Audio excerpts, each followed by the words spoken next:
Today we're going to see if we can finish the seat installation. I've already removed the rivets from the original bracket that's going to go on there.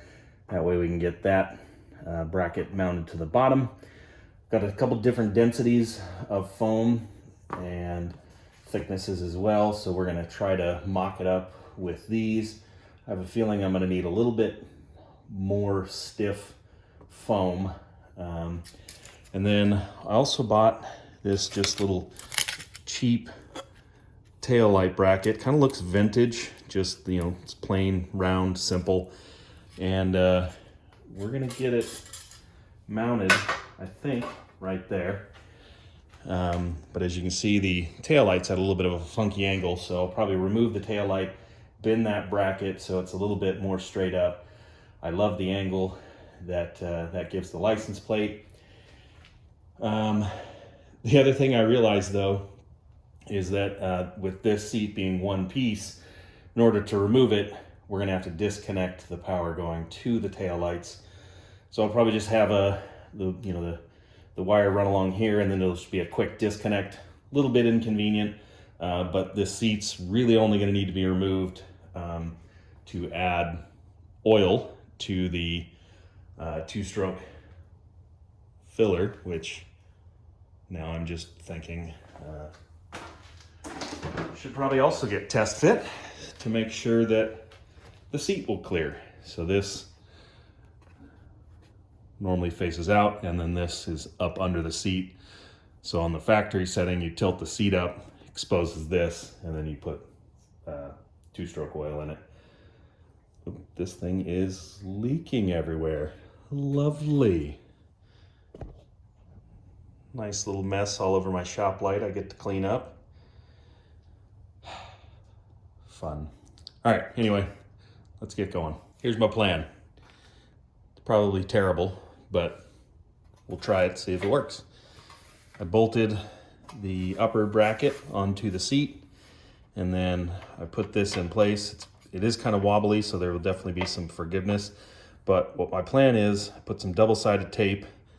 These are the two mounting holes on the Gixxer that this came off of. But then there is a center hole here. I don't know if I want the release. It's kind of cool having it here in the front. This will be covered by the pad, so I don't know that this is great, but this is the release to pull that off. So I think I actually want it facing the back, and then I'll run a cable to release this somewhere. But for mounting purposes, I've got it in the forward position so that when I put it down, I can easily remove it. And what my plan is, I'll double sticky tape it in place, drill through this center hole, use that as locating, and then when I'm happy with that, then I can flip it around and drill these holes here. So we're going to carefully get this where we want it, centered and far enough back from the tank, and then we'll just push it in place. Hope that double-sided tape holds. Pull the remove lever. It actually worked. Pretty happy with that. So there you go. And this is the dense foam. I think I wasn't planning on having it that big, but with that plate there and that amount of foam, covers enough surface area where I can put my full weight on the seat, and because it's dispersed over all of this different foam, it doesn't squish it out, so it's not risking rubbing the seat on the frame.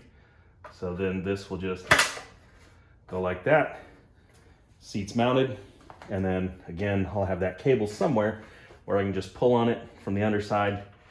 It'll release the seat and comes right off. Center hole is punched, and I've got just a temporary bolt to just line in. I'm not even gonna bother bolting it down. These are tapered for flathead screws, which I don't have on me, but what my plan is, I'll just put these in for now. I'm going to, again, flip this around so that's towards the back.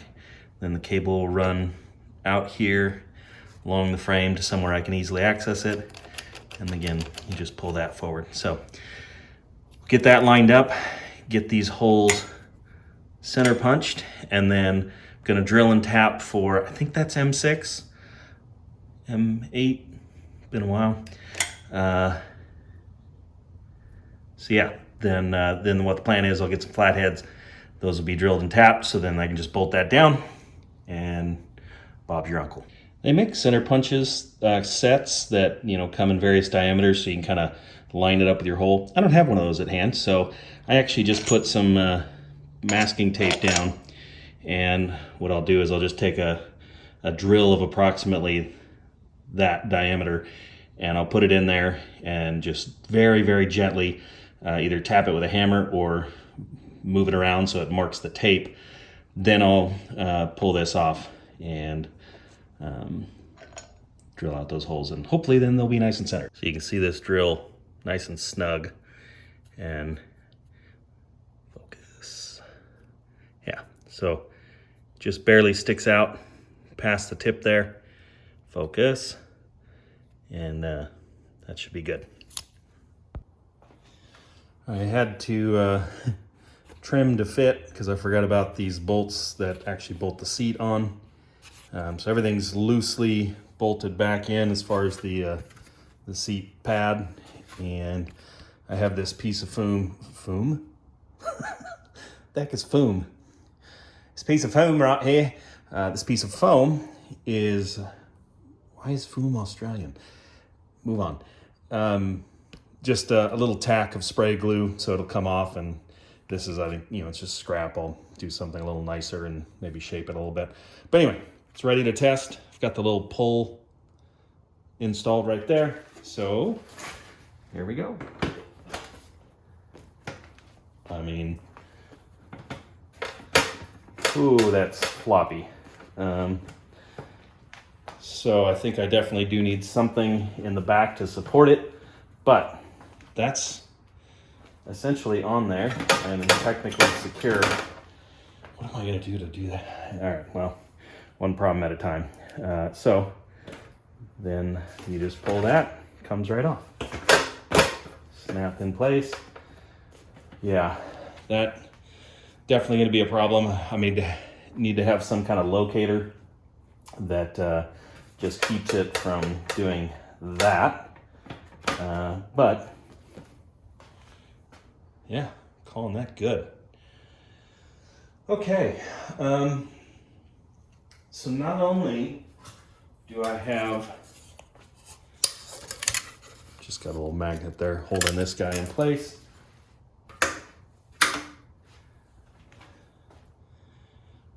Got that.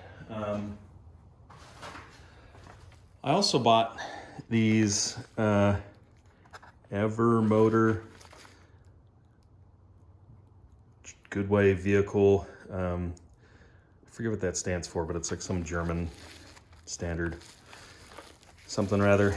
But these are really cool because I was going for a shape and size similar to this, but these are dual filament. So you can see there's 3 wires there. So the front ones, I believe, are going to be clear and yellow, and then the rear are going to be red and yellow. So we'll get these mounted in the front, and then on the back, I think I need a bracket that'll go something like that on either side, come off the back side of the frame. Realizing now these don't have a wiring diagram, so I don't know what's common. And we can see on this front signal, there's white, orange, green, and the rear, for some reason, has 4. So maybe this is 3-color? Tail light, brake light, turn signal.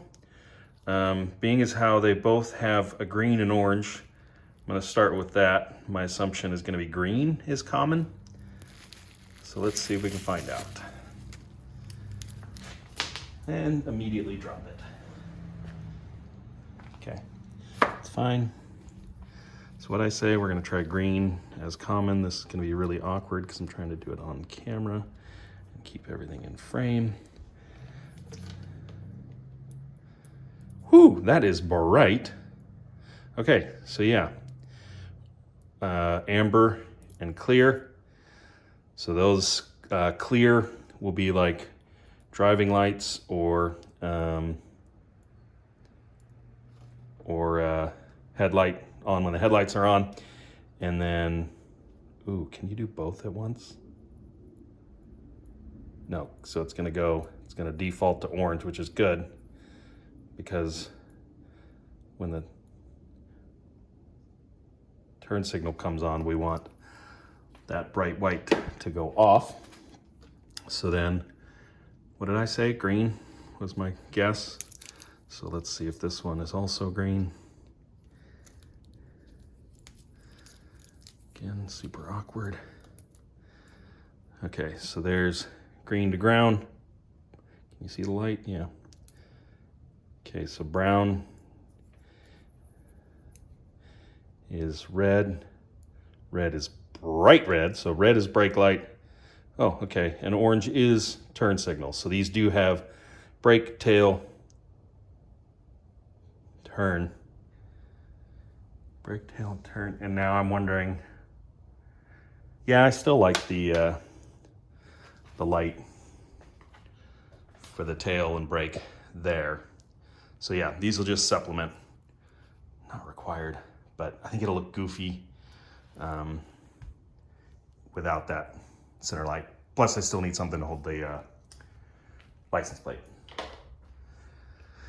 Okay, we'll mount the fronts. I'm not gonna worry about the rears today because I gotta make brackets, and I still need to figure out what I'm doing with that back seat as far as keeping it from flopping in the breeze. This headlight came with a connector on one end that I'm not gonna use. So most of these, you can just stick a flathead screwdriver on the underside, and there's this little locking tab that's what hold these terminals in this plastic block. So you just stick the screwdriver in, push that down, and it should pop right out. Should pop right out. There you go. And now we're gonna test with brown as the common. Okay, green is the city light. White is also the city light. What in the heck? Okay, so the city light's on with all of those. Green. Okay, so green is common for the big bulb. Why did that? Okay, whatever. And then that's bright, low, bright. Okay, so green is common, and brown is city light, white is low, blue is high. Let's see if we can do both those at the same time. And then what it'll actually look like. This is getting really convoluted. Seizure warning. Okay, there you go. That's running lights. And then signals.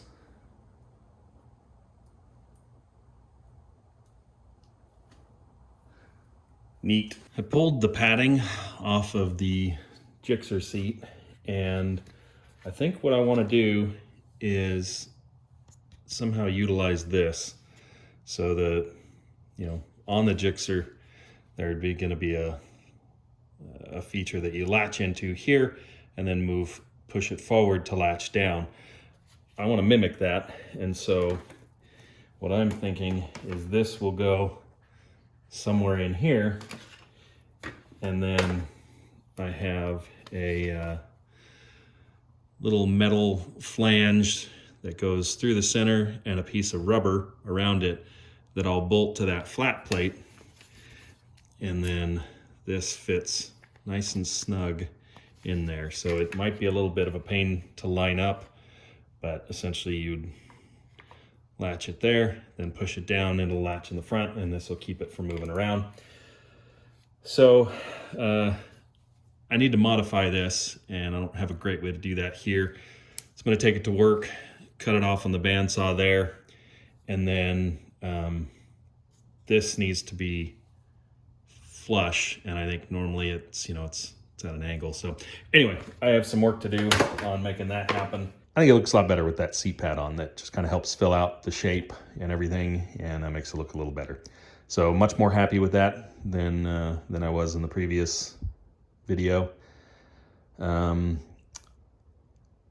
far as cosmetics go for the rest of the bike, leave me a comment. Let me know what you think. I actually was tempted to leave all the metal work bare metal powder, or I'll clear coat it, but this is chrome and I hate it, so might have to get another one. I guess I might have to get another one regardless, because that's going to be hard to strip off.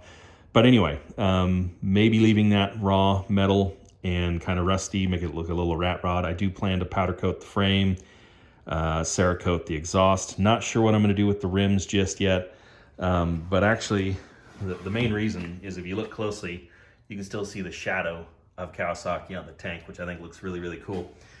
And it's pretty subtle. But anyway, leave a comment. Let me know what you think. I think that's going to do it for me today, though. So thanks for watching, and we'll see you in the next one.